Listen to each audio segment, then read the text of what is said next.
If you found $100 on the street, would you pick it up or keep walking? Of course you take the money. So why do you keep picking winners and not betting on them?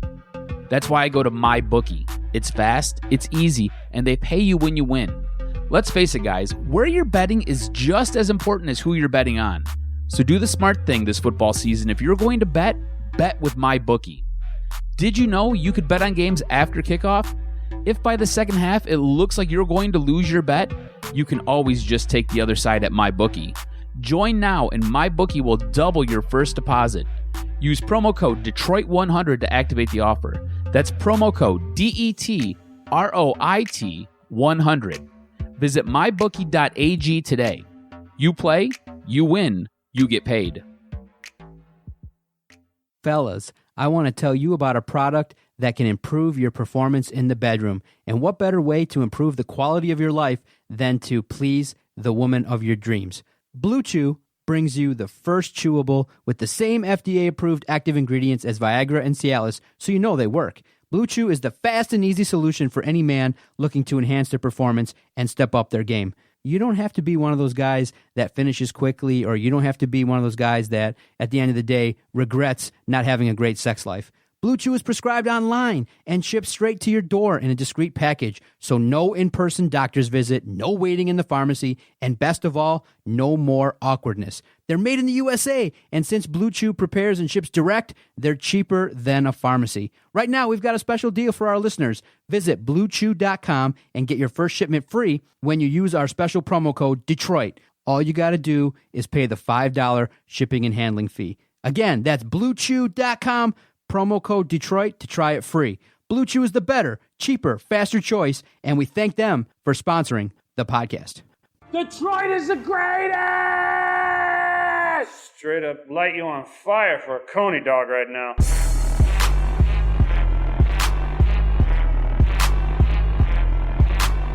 Darren McCarty comes back with Neiman in front of him. McCarty draws. McCarty in. McCarty scores! A magnificent goal! Darren McCarty!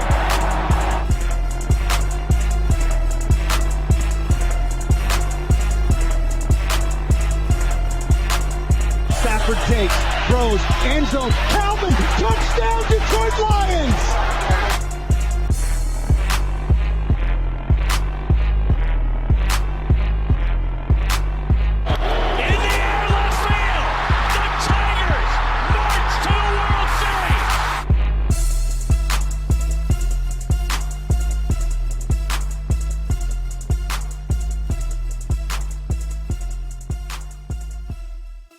What's up, everybody? Welcome to another episode of the Motor City Sports Rant on the Detroit Sports Podcast Network.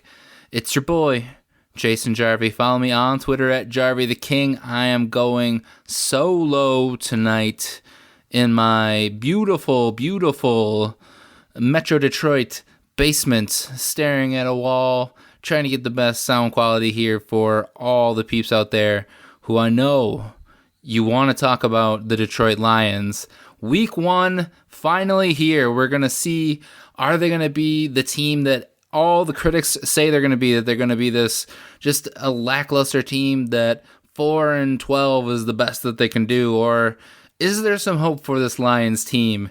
And honestly, we're going to have to wait another week to really get any sort of real answer, because in typical Lion fashion, they came out week 1, looked great for 3 quarters, and then just fell flat and let a struggling team back into a game, and they couldn't even lose right. They ended up tying for the first time, and I want to say since the 80s, probably before I was born. I mean, I guess it's better than losing, but it also still sucks really bad because you tie to a team who, yeah, people weren't sure what they were going to be, what the Arizona Cardinals were going to be. You know, everyone was hyping up this new Cliff Kingsbury air raid offense with the number 1 pick overall, Kyler Murray. And even me, looking at what they have on that team, it's impressive to think what they might be able to do there, because I do think Kyler Murray is a talented quarterback, David Johnson is a great running back. Larry Fitzgerald is somehow drinking from the fountain of youth, and they have a bunch of talented wide receivers. And for the first 3 quarters of the game, you just saw a Detroit Lions defense that they proved that they are going to be a good defense this year, and that maybe with a little bit more conditioning and with a little bit more gelling, that they are going to be formidable, and they're going to give some NFL offenses some real trouble. But they just kind of fell apart in that fourth quarter. It really looked like Kyler Murray was a rookie quarterback that up through 3 quarters, he wasn't really doing anything. It took him until he didn't score his first touchdown until the fourth quarter. The Lions go up 17-3 at the half. They give up a field goal early in the first half, and then they, just when you think that they're going to start giving up the game, they go out and they get another touchdown. So you're leading 24-3 going into the fourth quarter, and then everything falls apart. And I'll get to the fall apart eventually, but I do have to talk about the good stuff, because you saw, at least on the offensive side of the ball, with the passing, because we were worried at the end of last year, Matthew Stafford kind of fell off a cliff, and he had a hurt back. He didn't really have any weapons on offense, and finally, he's got Kenny Galladay, he's got Marvin Jones back, he's got a brand new toy in TJ Hawkinson. Jesse James is adding some stuff. He's got his newest favorite weapon in Danny Amendola, and they were really just clicking. It wasn't constant. They weren't going down the field and scoring on every single offensive possession, unlike the Baltimore Ravens did against the Miami Dolphins this past week. But they were making some moves. They were moving drives. And you thought that maybe this is going to be a different year, and then maybe they're going to figure something out. And they did look good. Stafford was hitting Amendola. They were calling up some good play calls. And the only unfortunate part about the early going with the offense is that it just didn't look like the running game was getting going. And everyone was hyping up Kerryon Johnson this year, and myself included. I want that guy to be the bell cow running back for this team. And I was assuming he was going to get, at least 20 touches, if not more. And, ended the game with, he had 18 touches. And that's criminal in itself. That guy has to be more involved in this offense. I need to see in weeks coming that Kerryon Johnson is way more involved in this offense, because CJ Anderson is a good change of pace back, but he's just that. He's a change of pace back. I want to see Kerryon Johnson out for the majority of those drives. I want to see him out there for first, second, and third down. I don't need to see, the J.D. McKissick to come out there and to be the receiving back. That's what we have Kerryon Johnson for. And if you're worried about his workload, when are we ever going to get to that point then? If you're worried, and the knock on him is that he's never going to be able to carry that full workload, how are you going to know until you actually let him try? This is only his second season. It's hard to say that, the knock on him is that he can't last an entire season. This is his second season, and, I think after the year one, he took his lumps, and he was a very good running back last year until he got hurt, and I want to see him do this more this season. Back to the passing game, Marvin Jones, Kenny Galladay, I would have loved to see a little bit more from Kenny Galladay. It looked like, he had 9 targets, brought in only 4 of them, and of a guy who's supposed to be your number one receiver, you want more out of him. And Marvin Jones, he did exactly what Marvin Jones does. He went out there and got balls, but I think another huge surprise, not to me, because I think Matthew Stafford, he falls in love with players, and then a guy who I think he's going to be in love with, outside of, our first round tight end in TJ Hawkinson, he loves Danny Amendola. He targeted him by far the most out of any players. He gave him 13 targets, and he ended up with 7 receptions, 104 yards, and a touchdown, including that long touchdown, which was a great play. They took advantage of the Cardinal defense.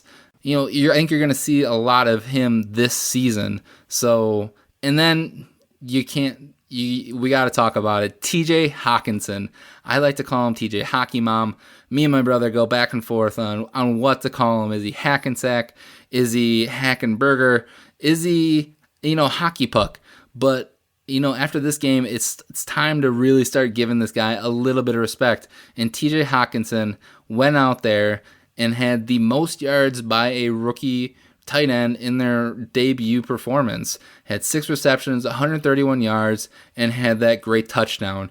I think you got to give Stafford credit on that touchdown because he stepped up, he avoided pressure, and what I thought he almost stepped over the line of scrimmage, but he delivered the strike. TJ Hawkinson scores, and that was the score that put you up 24-3. And so now we get to that point where our offense is looking pretty good. Our defense is looking pretty good. Another downside of that first half, it has to be Jamal Agnew. He was absolutely awful on the defensive side of the ball. And then obviously with the muff punt at the end of the first half, which I thought that could have been the turning point for this game, because the Cardinals, they get it in great field position. And in all likelihood, they should have gone in there and scored a touchdown at that point. But our defense stood tall, and they stopped them, held them to a field goal, and feeling good going at the end of the half. And then finally, you're up 24-3, and it just everything starts falling apart. It seems like our defense is getting tired. Where we were getting pressure on Kyler Murray all through that entire first half into the second half, it just seemed like the defense they started easing off, playing a little bit more zone, giving a little bit more coverage, letting them really get into their rhythm. And it didn't do anything good, because where the defense, they were laying off on the Arizona Cardinals, the offense went into that just like protective zone of trying to play keep away from everybody. And it just, I hate it, because it doesn't seem like it's one particular coach. It's not just one particular coach that does this. This is something that we've seen for years with the Lions. This isn't just a Matt Patricia thing. This is something going back to Jim Caldwell and to everybody before this, that, when we actually do have a good team and when we get a lead, that we don't just step on the throat. Clearly something is working in our offense, and we just completely went away from it. So after we get that touchdown, it was a 10-play, 82-yard drive. Arizona comes back, have a drive of their own, and they get a field goal, 24-9. So what do? We run 2 straight times, make it a 3rd and long, and then Matt Stafford short on his 3rd down play, so 3 and out. So next drive, Cardinals go down, score a touchdown, 24-16. Okay, guys, it's time to pick it back up, guys. Okay, so this is where we come to the infamous timeout play. So we're driving down, and this is where you figured that the Lions are gonna put this away. They're gonna go down. They're at least they'll get a field goal, and that'll be that. The Cardinals, they just won't have enough time to go out there and try and really win the game. But we completely mess it up. We're driving. We get up to our 40-yard line, and we got a 2nd and long, and we have a play coming. The play clock's running down, and we've seen it all game that Stafford, he's constantly changing plays. He's constantly looking defenses, and they even called out earlier that they thought he might have been called for a false start because he was clapping to get the attention of the center. But he's constantly doing things, and he's always watching the clock. If there's one thing that Stafford's doing, he is smart. He is a smart quarterback. So clock's ticking down, getting to 1, getting to 0, and they get the snap off, and you see everything kind of started breaking down a little bit, because I'm not sure if the refs were already blowing the whistle, but if they didn't, the play looked like it was going to work, because everybody was going to the right, or everybody was going to the left, and you have J.D. McKissick going out to the right, and he hits him, and he breaks it, and that was going to be game, because they got the first down, they got it more, and they were going to be able to really run the rest of that clock out, because the Cardinals didn't have any more timeouts after that play. So, but that's not actually what happened.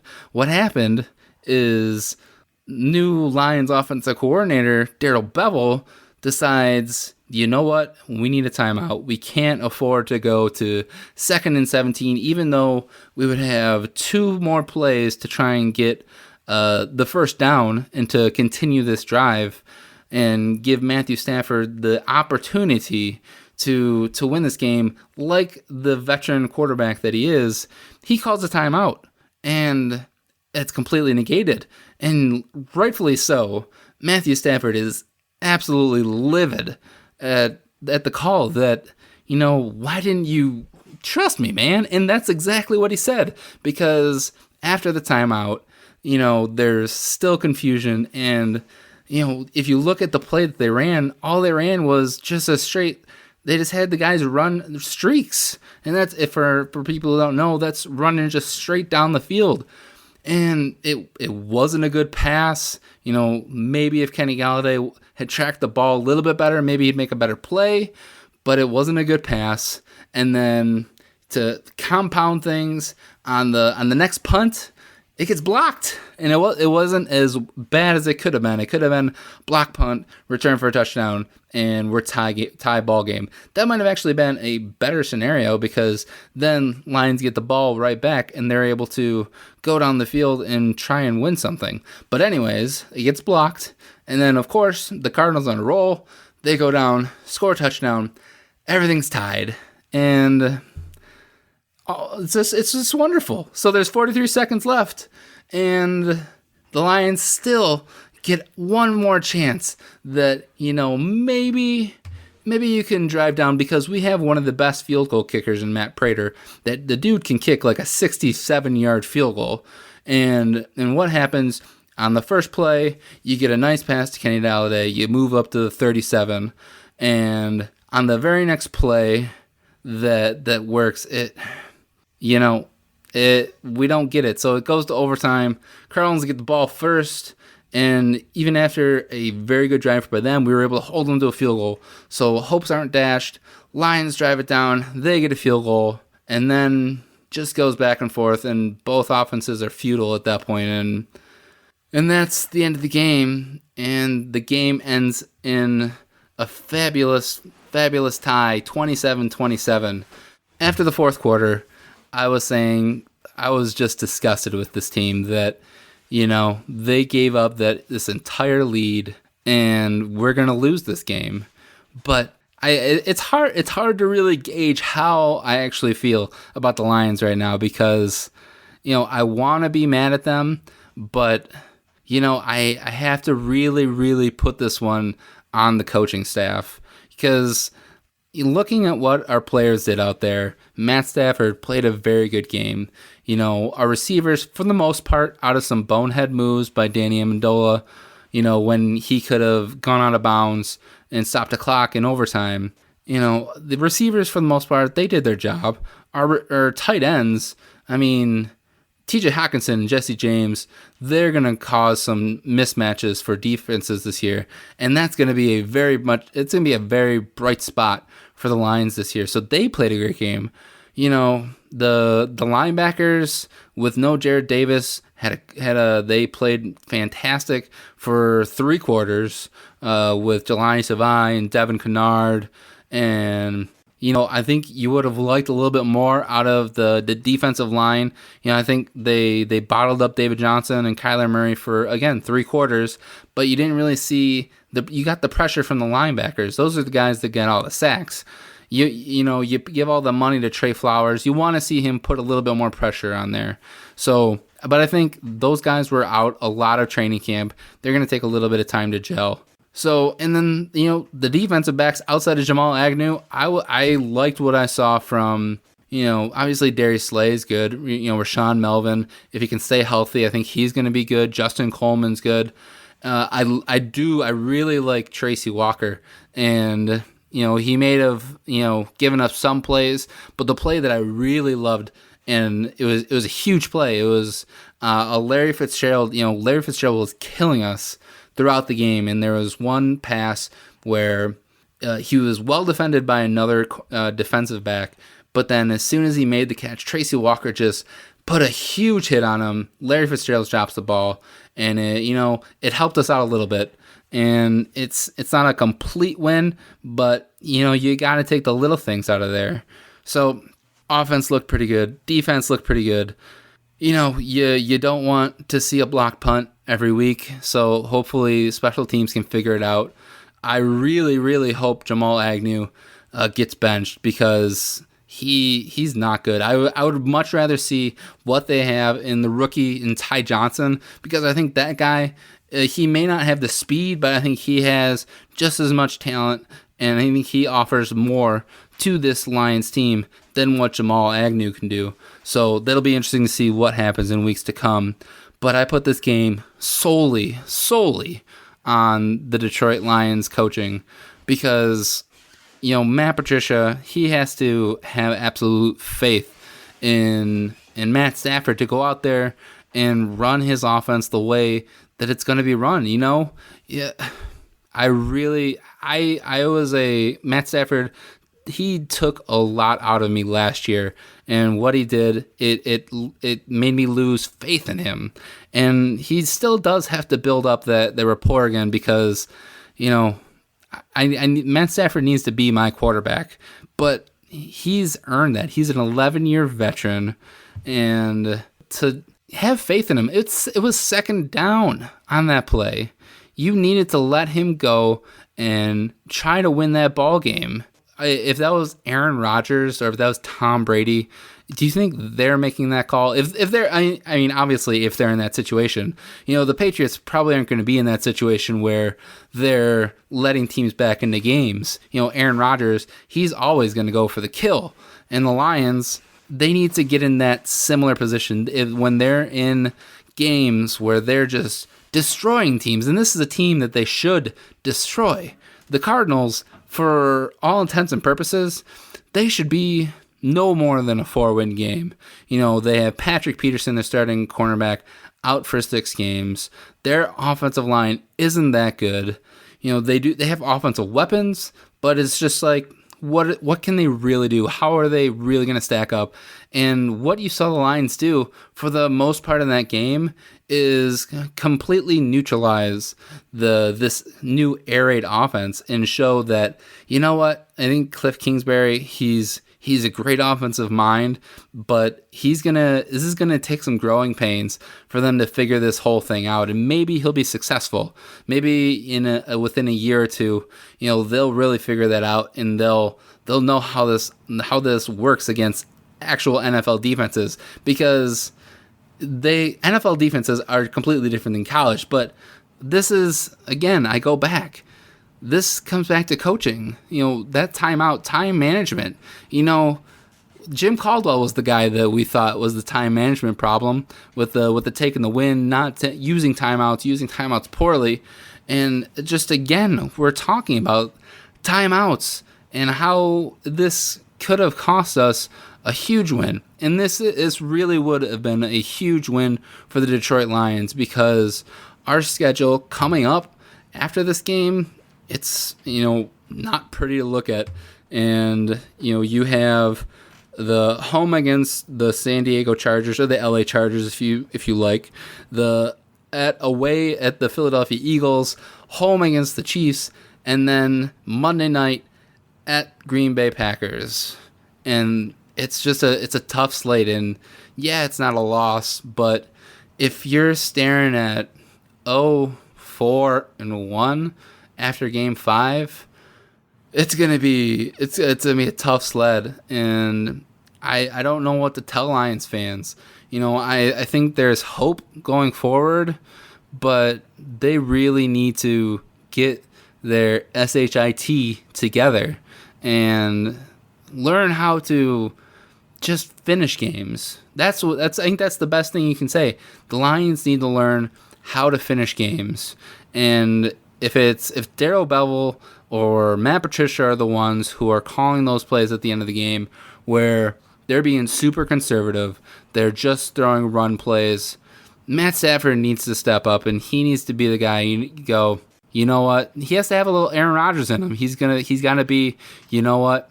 We're up by 10. I want to be up by 17. I don't want there to be the possibility that this team comes back and wins.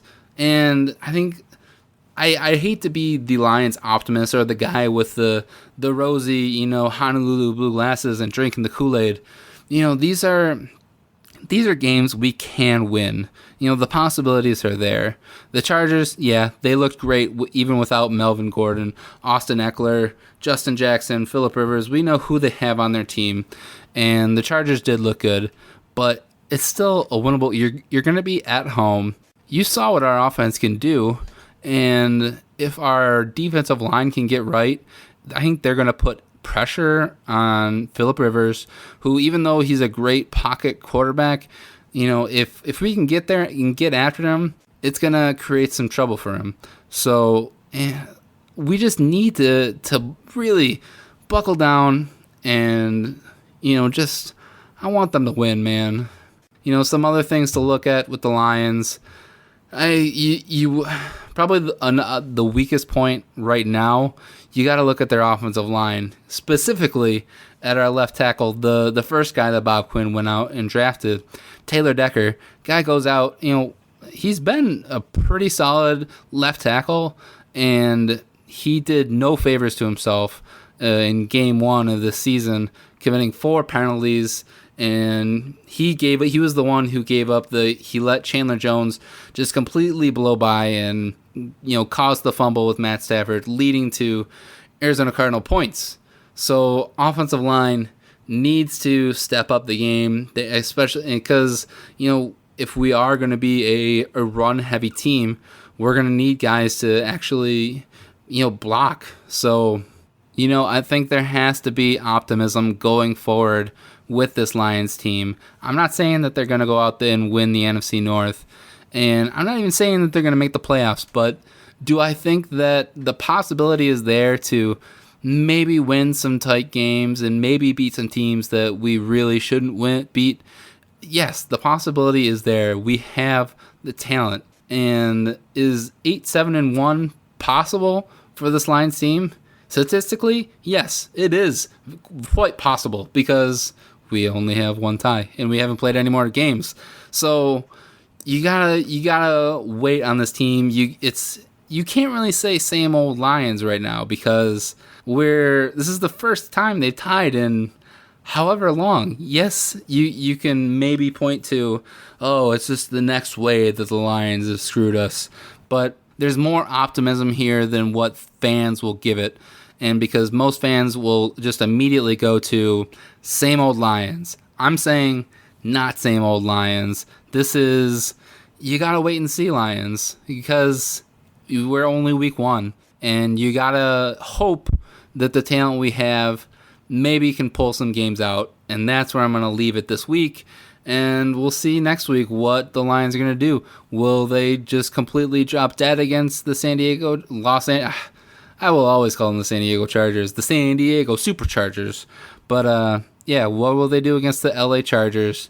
Can they come out, maybe get a win, and maybe give some hope to this Detroit franchise and fan base that maybe we're on the right track.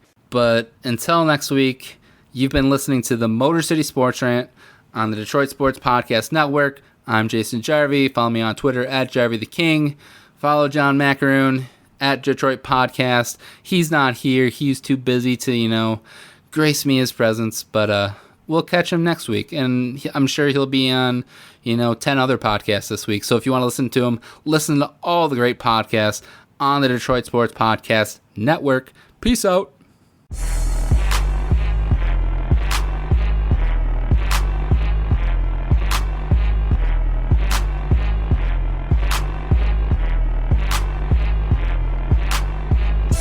Okay, nice, idiot. F you. Bye-bye.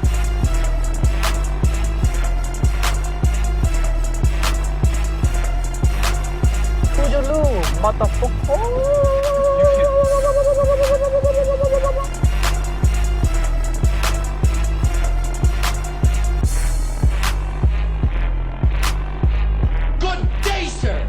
I said good day.